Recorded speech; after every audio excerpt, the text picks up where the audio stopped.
gosh, you guys, today we have Sam Harper on the show. This woman is amazing. I recently met her on Instagram and then in person at an event, and I was like, I've got to have you on the show. She is an executive leadership coach who helps high performance leaders increase their efficiency and impact through creative approach to deep coaching. With a master's degree in professional counseling with over 20,000 hours experience in a clinical setting, her areas of expertise include expressive art therapy and trauma. She's also trained in modalities like EMDR, dialectical behavior therapy, and motivational interviewing. And you guys, she also does sound baths and sound therapy healing. The woman is amazing, and I'm just so excited for you guys to meet her and hear her story of overcoming cancer, not once, but 3 times, and how that was her wake-up call to living out her real purpose.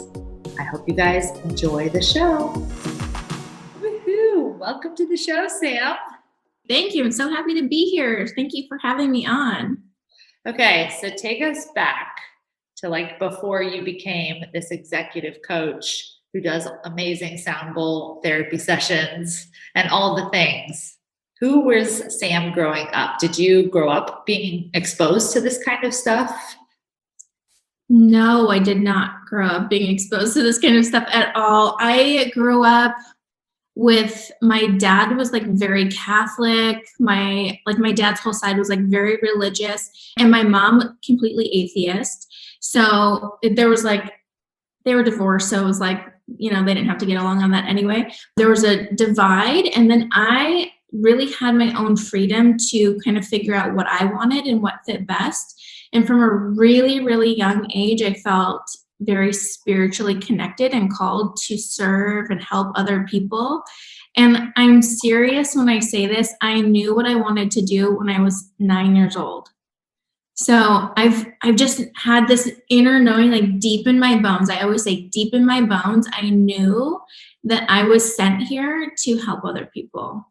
What did you think you were going to help people with at age 9? I was going to be a therapist. I was so very clear that I knew exactly what I wanted to do. And that's what I ended up doing. I got my undergrad in psychology. I went on and got my master's in professional counseling. And I was a therapist for about 9 years before I transitioned into being a coach, which now I just call it deep coaching or like therapy light. Because I can't unknow the things that I know about therapy. And I just want to help people get to their fullest potential and like unlock what they're here for. Oh my gosh, I love that you knew it from the time you were a young age. And yes, you want to know something? It was kind of cute / very nerdy. I was what they called a peer mediator when I was in like 4th grade or 3rd grade maybe. And I would put on a vest and go out into recess or lunch. And if there was an argument between kids, I would be the one to come in with like a clipboard and help mediate the situation so an adult didn't have to get involved. Tell me you got paid to do that. Tell me you were like charging the kids. You were like, you have to pay me so much for this? I wish. I was entrepreneurial in other ways back then. Were your parents entrepreneurs too? Or what gave you the idea to become like a full-blown entrepreneur? No, not at all. We grew up really poor. And I think for me, I wanted to get out of that. I also knew that from a very young age of like, I want something bigger and better for my life. And I don't know how I'm going to make it happen, but I'm going to make it happen. So I was that kid also like knocking on all the doors in the apartment complex, trying to sell bracelets and Christmas wrapping paper and chocolates, literally anything I could get my hands on, I was trying to sell. I love that. And I love that you had like zero shame around wanting more. I don't know about that. I think that when I was super young, I didn't make the connection. I was by myself a lot. So I didn't know any better. But then as I started getting older and wiser and more exposed, then I think some of the shame started to leak in. And I had to really, really break out of that mindset so I could do the things that I'm doing now for people. Totally. Because if I kept that on, I wouldn't be able to help. Now, how did you break out of that mindset for yourself? Did you get therapy or coaching or? Oh my gosh, yes. Every therapist has to go through therapy for one. And also, I just have this amazing group of women who are around me and support me, other therapists, other coaches, other mentors, like really strong, courageous women who are doing the thing, you know? And so I've gone through so much of my own healing my throughout the years, but also seeking out like deeper, more connected ways of breaking out of the old patterns and having something really beautiful to look forward to. I love that. So you become a therapist, but you're not just any therapist. You did trauma therapy, right? Yes, I did trauma therapy, and then even more so than that, like the deeper niche in that, I was a sex offender therapist. What? So I was a therapist for the offenders and for victims. It mostly worked with the offenders. So it was a really, really difficult population to work with. But I started out working in that population as an intern as part of my master's degree. And then from there, I was like, if I can do this work, then I can do anything. I can do any other type of work, and I'll be really marketable because it's a very difficult population to work with. So I kind of set myself up for other things to come after that, but I ended up really loving the work. So Really? Tell us a little bit more about that because I like hear that and I'm like, oh, it would be so hard to be like, I don't know, full of love, like accepted yeah, for these people. yeah, I think you have to. I'm not trying to like toot my own horn here, but you have to be a special kind of person in order to work with that population. You really, really have to be able to detach from a lot of the actions that they did and really get down to the root and the cause and be able to help that and get them out of a distorted reality and like really in touch with what their current reality is, which actually translate really well into coaching. People live in a distorted reality of like what they can do and what they can't do. So I've got a lot of really good experience with that.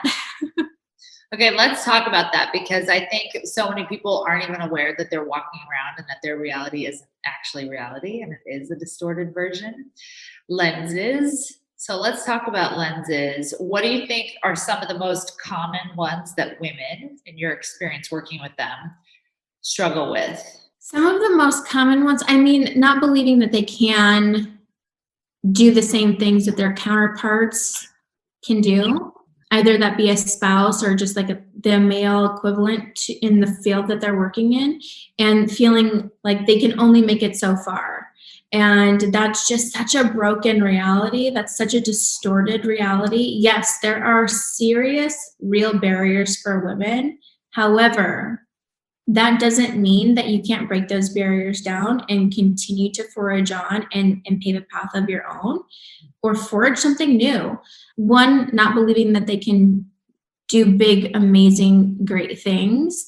And then two is this idea of having to switch from like the ultra feminine energy and being in the very masculine energy and being stuck in either of those and not having a balance between the two and not knowing how to have that balance in your relationships and in work. Oh my gosh, I love that you're diving into this topic. You're speaking my language right now. Talk to me about what does it look like when a woman is out of balance with those, and what does it look like when she brings them more into balance? Okay, so as much as I love this, I also have like a love-hate relationship with like the hustle mentality, right? Like hustle babe, boss babe. I love it, but I think that it's feeding the wrong message because that's very, very all masculine energy of go, go, go. How productive and effective can you be? How much can you do? You can do more. And that's like very much in the masculine. And so it's just a really hard forced energy, and it doesn't work out that well if you stay in that energy for too long. You'll get burnt out for one, and then two, you'll probably end up having some difficulties in relationships come up. And then if you're stuck in the feminine energy, it's like all this beautiful creation and flow, but then there's no ending or there's no completion to projects, or you're just stuck in the creative process and without the action behind it. So it really does take the both of them to come together to have something really beautiful manifest out of that. So you need the divine, beautiful, feminine, creative flow, and you need the action part of the masculine to have it all come together so that you can serve whoever you're creating for. So it's so interesting that we're talking about this, because I was just talking with someone the other day, and she was super strong in the masculine and had been that way pretty much her whole life. I feel like we are, as women, like we're raised in a very masculine society and we're taught like go, go, go, especially to try to keep up with men in some regards, right? And she has been awakened to her feminine side and she's loving being in the feminine side. But it's like now she's totally on that side and she wants to get back to some sort of structure, some sort of routine. But everything that's like routine or structure sounds like nails on a chalkboard right now to her because she was in that for so long. And so it's like, how do you marry the two? And I think sometimes the pendulum has to swing right to the other side. If it's been on this side, it has to swing to the other side before coming to the middle. But do you have any kind of like advice or steps you give people to kind of help them marry the two?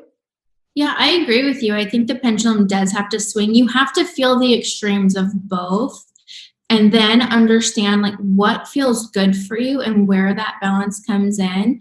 And it's through a lot of trial and error, honestly.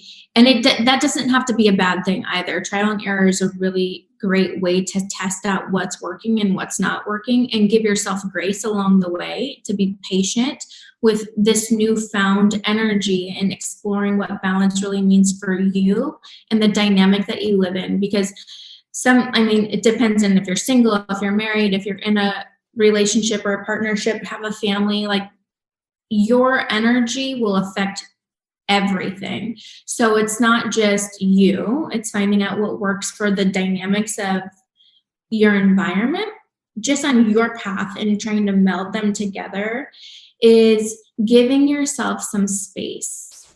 And what I mean by that is some mental space and some actual energetic space to let them come together. So you have to really, really slow down. I talk about this all of the time. You have to slow down the noise, slow down the motion, and let the organic flow find its path. And it will.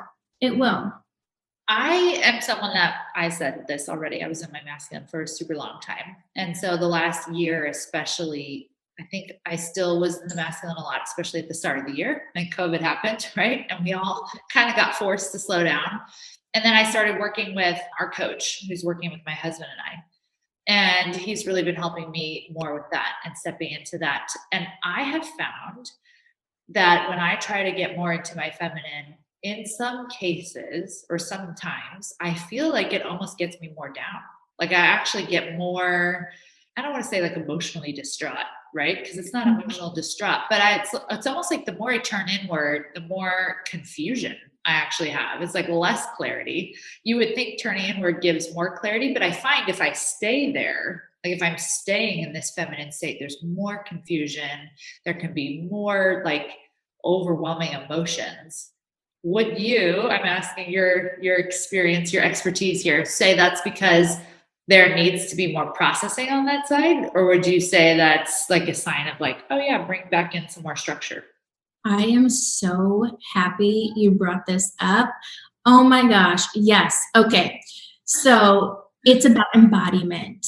And I think you described the feminine energy as turning inward, and it doesn't have to be that way. Masculine energy can be very internal also, but it's about embodying, like really, really feeling in your body and expressing it outwardly. So if that's through action, movement, dancing, and again, this is the balance between the feminine and the masculine, because dancing doesn't have to be feminine, right? It can be a masculine, like very primal movement. But I think what's happening for you is you're probably looping on something that needs to be processed, but it's not coming out. And so active meditation, working out, moving your body, really, really feeling it come through you will help you not feel like it's going too dark. Totally. Yeah. And that was a conversation I was having with him is like, is there such a thing as going too deep too fast? And he was like, yes, absolutely. Yeah. So I love that you said that. Okay. Have you ever, or do you recommend breath work as like a part of release? I'm sure you do. Yes. You're nodding. 1000% yes. I do breath work at least twice a day, if not more. I wake up, I do breath work. If I'm feeling in a slump in the middle of the day, I'll do an activation breath work, and then I do a breath work at night. It sounds easy, right? Like you're just breathing, but it's very intentional breath work, and you can go very, very deep with breath work. And it doesn't have to, for newbies to breath work, I just want to like preface this that you don't have to overthink it. So don't feel like you have to sit in like a meditative place and and like get really, really spiritually and deep. No, you don't have to do that. Just being really connected and feeling your breath, feeling the expansion and contraction of your breath, like really being in tune with your body. That's like what I said, the embodiment part, really feeling your body and moving the energy through you. But breath work, I'm telling you, is the secret sauce. So the only experience I've had with breath work so far is I've done 2 sessions that were like, the first one was like 3 hours long and the second one was like an hour and a half long. And they were like so intense that I'm like, you're telling me 3 times a day? Like there's no way I could ever do. I don't do 3 hour session breath works, that's for sure. I do like a quick 5 or 10 minute in the morning. And then, like I said, in the middle of the day, maybe 3 minutes. And then I'll do a longer one in the evening, but not 3 hours. What do you have a specific breath? I don't know what you call it, like a breath work framework that you're following for these? I've heard of like, box breathing and like the different kinds. I like to switch it up because every day I feel different. So when I wake up, I usually do the same breath work every morning. I do 108 intentional breaths where I just count my breaths, feel my body, and that helps me know how my body is feeling so that I know later on in the day what I might need. I might need a more activated prana breath where it's faster, a kundalini breath, lion's breath, things that really, really get you energized. And then at nighttime, I like to do a mellow, slow down breath work. So I'm not getting those endorphins up.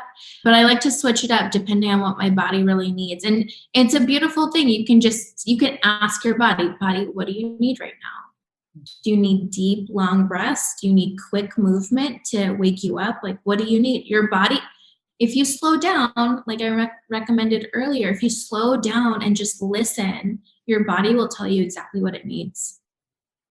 So to people that are listening to this, they're like, breath work, really? Like, why do I need to be spending time doing this?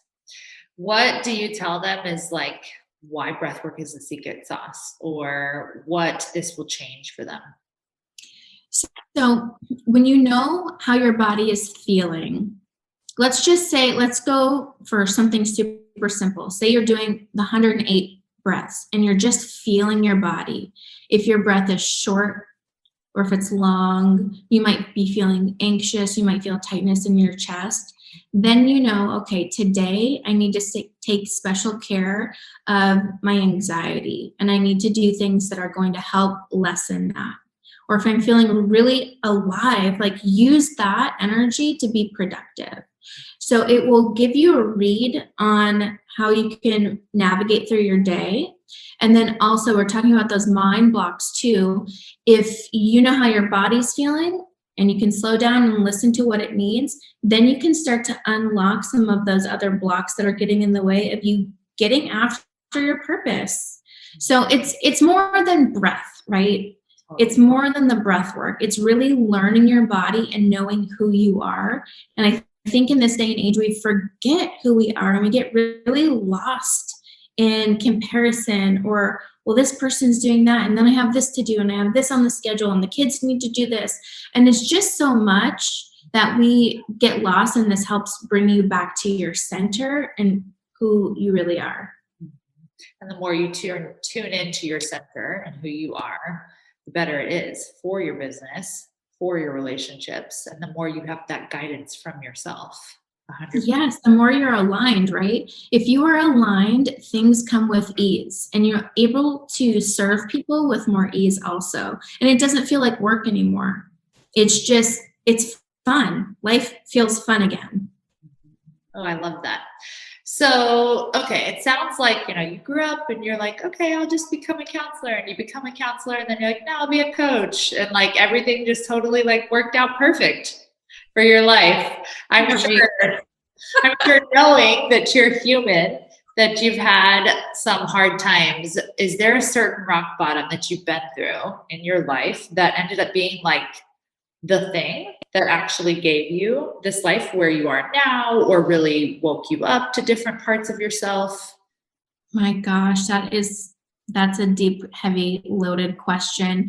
All joking aside, like so many rock bottoms, right? And each time there's been a rock bottom, something has leveled me up in a way that I wouldn't have been able to had that rock bottom not happened. I would say probably the biggest pivotal moment in my life, and this is a rock bottom that I had nothing and everything to do with, and that was getting cancer.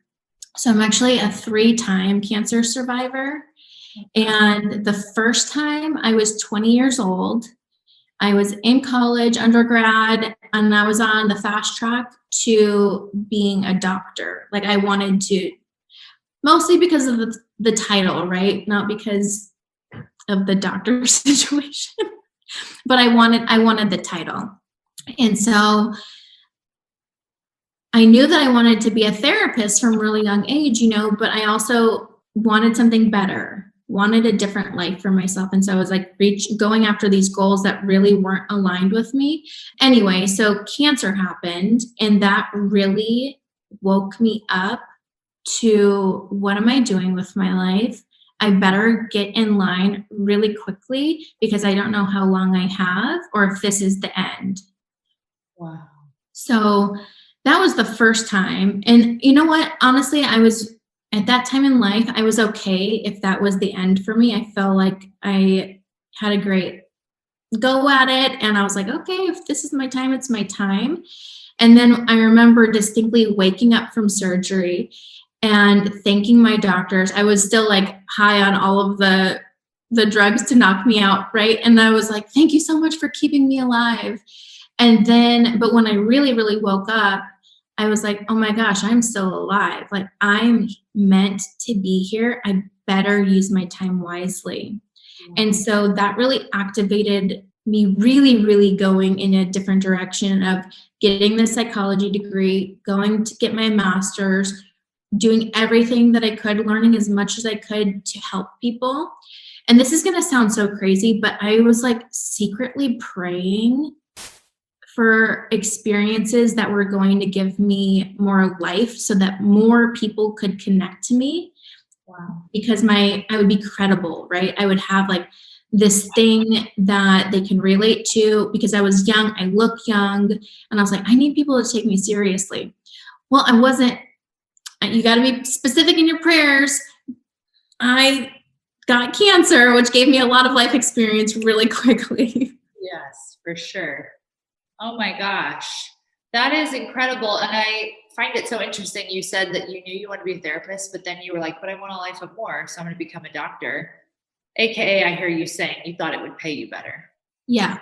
That sounds like a shift in mindset to me to get you to this point of like, because I'm sure you're making more than a doctor makes at this point in your career. I have a lot more freedom, and freedom is money. Time is money. And so in that regard, I am so wealthy with my time and the control that I have over what I do, when I do, who I work with, how I do it. And the money is flowing. So it's great. Totally. Yeah. And so I think so many people are like, oh, I can't live my purpose because I also want to get paid. Mm-hmm. So do you have thoughts around that? Like living your purpose and also being compensated for what you do? Yes. And this is something that I am still learning, to be really honest with you, because I think once you reach a certain goal, I'm like, oh, that's my big goal. And then once you get there, you're like, okay, well, I did it. Now I'll just hang out here for a while. And it's unbreaking all of these old stories of how much you're worth, how much you think you deserve, and that there's more, right? So I feel honestly like that is going to be a lifelong lesson that I continue to go on, because I haven't been there before. So I don't know what it feels like.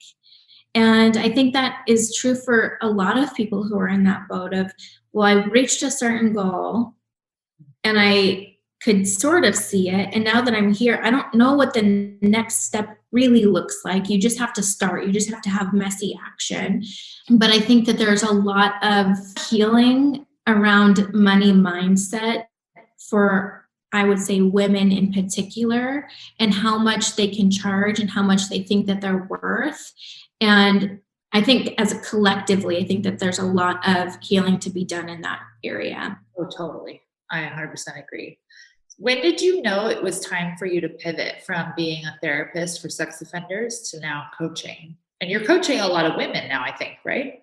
I do coach a lot of women. I think right now I have a little bit more women than men, but it started off the opposite direction. I had more men than women when I was coaching. But to answer your question, I have a very specific day that everything changed for me. So my son was 3 at the time, and I had been working like 80-hour weeks. It was too much. I was burning myself out. But again, like I said, I loved my job.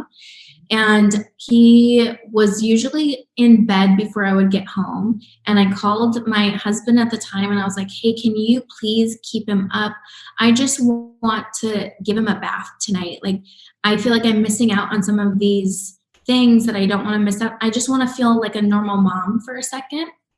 So I came home and I was giving him a bath, and I had just gotten done with like a 12-hour day working with sex offenders, and you hear everything. Yeah. You hear everything. You see the police reports, you see the pictures, you see and hear, and you know the details about everything. And I was giving my son a bath, and I was like, oh my gosh, am I doing something wrong? And I was like, no, oh my gosh, this is bad. I'm so in the wrong world right now. I'm doing everything fine. And that was the moment that I was like, my mind is too wrapped up in this. So I had to pivot and get out of that work, which I loved the work and it served me really well. And it had a season in my life. Mm-hmm. And I learned a lot, and I'm really happy that I pivoted out. And you know what? I'm glad that it came so quickly and with such clarity that I didn't have to stick around for too long. You know what I mean? Yeah. How did you know that you wanted to move into coaching? It was a natural progression, really. I worked in a nonprofit briefly after that, and I ended up coaching the executives there. That wasn't my job title. It just ended up happening that way. And then I was like, what am I doing? This is really my calling, to help people in this kind of capacity. And also I was really overworking for somebody else. And I wanted to just have my own business already and dictate who, when, where, what, how I do everything, and who I get to work with. I love that. So were you able to just like quit and start from scratch, or did you have to like build it up before you?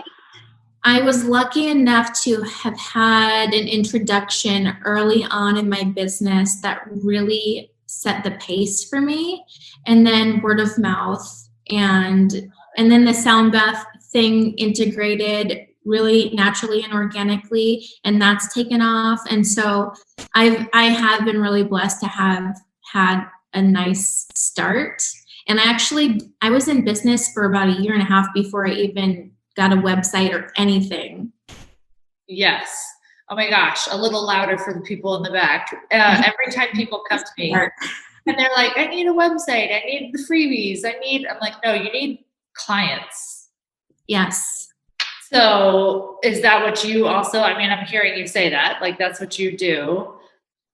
What's thoughts on like hiding behind? Because I think it's really just hiding. You're hiding behind all the to-do and not just like taking action. Absolutely. You know, for a long time I thought, well, I need to have the website in order to get new clients. And that was not the case. I kept getting more clients and referrals and word of mouth. And the demographic of people that I work with are not necessarily on social media and doing that anyway. And so I was just trying to distract myself of this is what I think I need. But really, my business was thriving at the time, still is thriving, but I thought I had to have it a certain way. And luckily, that was debunked for me. And then finally, when I decided to get a website, it wasn't because I felt like I needed to. I just felt like now was the time. It was during quarantine. I just built my website just recently, just put out my first freebie, and I've been in business for a while. And so I wanted to be able to reach and serve more people because I had the capacity and bandwidth to do it. But you do not need to have it all figured out in the beginning in order to start. Just go, just get it going. Mhm. And I hear women in the back of my head right now going, but how? Like, how do I look credible if I don't have all of these things? Start with the people that know and love you. Yeah. You know, start with your natural organic network of people, if that's friends and family. And, you know, for me, I did do a lot of free stuff in the beginning, and the payoff comes later. So there, like I was saying earlier, like time is money. And Yeah. so I gave away a lot of my time in the beginning because I didn't have the resources Yeah. and I didn't have the network, and I'm still building that. And so I think that you can start without having anything in the bank, really. What free stuff did you give away in the beginning? I love that, by the way. I would do sound baths for free for my neighbors, for my friends, and then neighbors would tell other neighbors and like outside of the neighborhood. And then I was like, okay, I think I can start charging for this. Or people would ask me how much I charged. I wasn't actually even going to offer it as a thing for people, but people asked me, how much do you charge? And I was like, oh, I should do that. I should charge for this. How did you get into the sound bath stuff? My own healing journey, my own deep dive into wanting to have more spiritual awakening. And it was so organic. Like it's hard for me to explain. I went to a sound bath that rocked my world, changed me in a way that I did not know I needed changing. And then I got my first bowl, and it was the root chakra bowl, and I just felt like I needed to be a little bit more grounded. And then I was like, oh, I think I need my heart chakra bowl. Oh, I think I need my throat chakra bowl. And before you know it, I had my full set and was playing for my friends and my family, and then started offering it to others and really learning so much about sound healing and frequencies and how it can completely change you from the inside out. Yes, I just had a woman on the show talking about sound frequency and how it healed her from like chronic pain and all this stuff. It was amazing. Yes. I got my first set, and I'm letting the kids play around with me because I was like, hey, why not? Why not have I fun? love it. Yeah, Quinn, my son, he plays for me all the time. And I'm like, you know what? If you can get into this young, gosh, I'm serious. He's gonna be such an entrepreneur. He's in the background in all these calls that I do. He's playing sound bowls all the time. I'm like, this kid knows what he's doing. I love that. And I'm just going back to how you started giving those for free to people. Mhm. I love that as a takeaway for anyone that's listening that's like, oh, I want to kind of start stepping into this, but I don't have past experience or expertise. Like, start offering a couple of free things to people to start getting some credibility under your belt. I always tell coaches when they're starting, like, you don't necessarily give a coaching session away for free, but you can give it for a very, very low price, right? Like a ridiculous price to start getting some expertise so that you feel confident to then step into, oh, I'm a coach. This is what I charge. Yes. Yeah. And the way that I was able to meld the two, the sound bath or sound healing and the coaching, was with my coaching clients that I already had who were already established and paying. I introduced them to the sound healing as a freebie to them. I love it. And they're like, oh, this is a really great combination. And so now I have the sound baths, and then I can introduce people to coaching and vice versa, coaching and then sound baths. And now I can do them together as a complementary service because they really do complement each other so much. You get to do the inner healing work, and then we get to process out loud and take action with it. So they've found their way together in a really amazing, profound way. And I love that you said it came out of working on yourself and your own stuff. Yes. Because I truly believe that as someone that wants to continue to grow and have your own business, your business thrives out of you working on yourself first. Mm-hmm. How much time a day do you spend working on yourself as opposed to working in your business? Oh my gosh, that's such a great question. I've not ever calculated that, but now I want to. I spend a lot of time working on myself, so much time working on myself.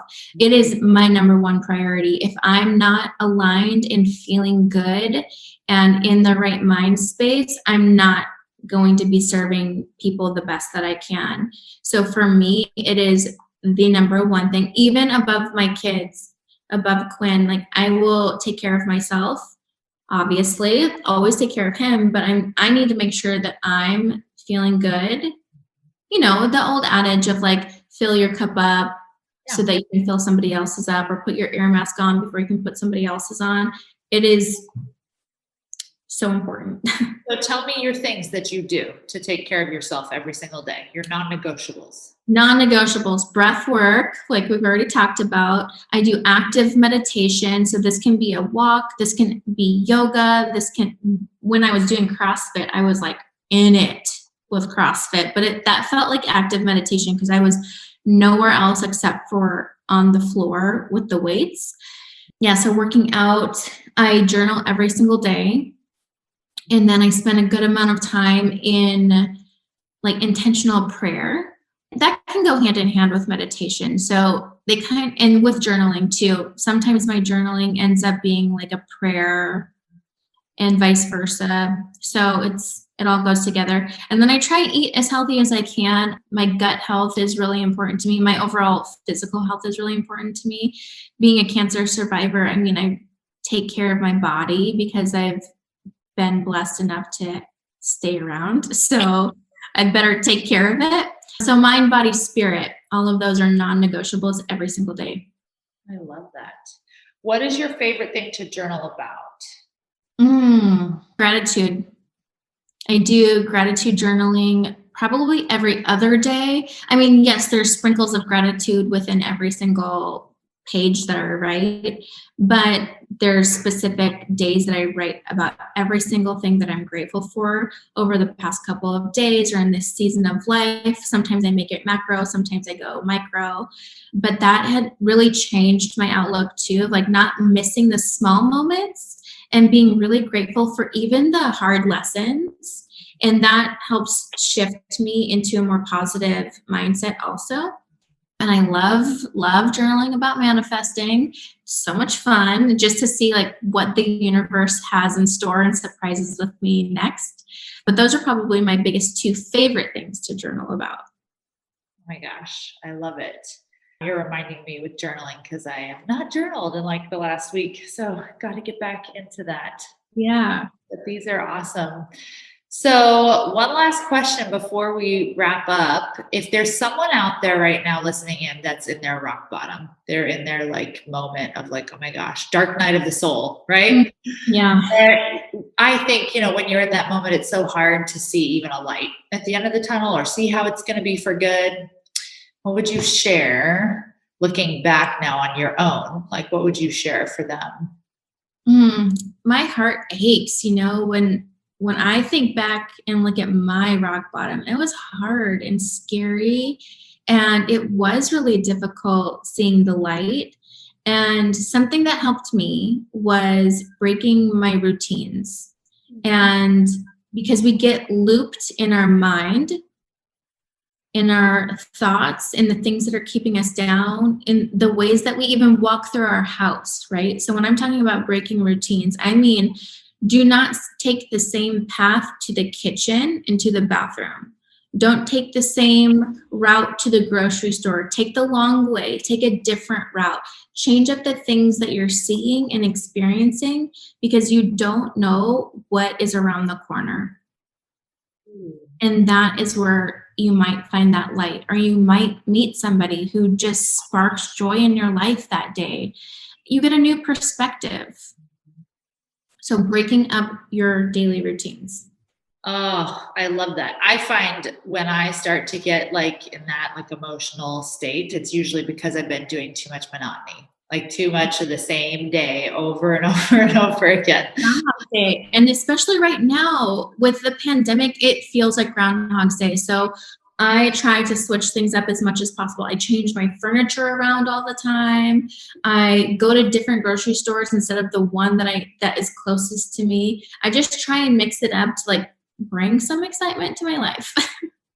I love that. All right. Well, thank you so much for being on the show and for sharing your story. Tell everybody where they can find you. Yes, thank you so much for having me. This was so much fun. You can find me on Instagram at Sam_E_pants. So that's Sammy Pants. And then my website is SamanthaHarper.com. So yeah, those are the best two ways to find me. And just thank you so much for bringing me into your community. This is so much fun.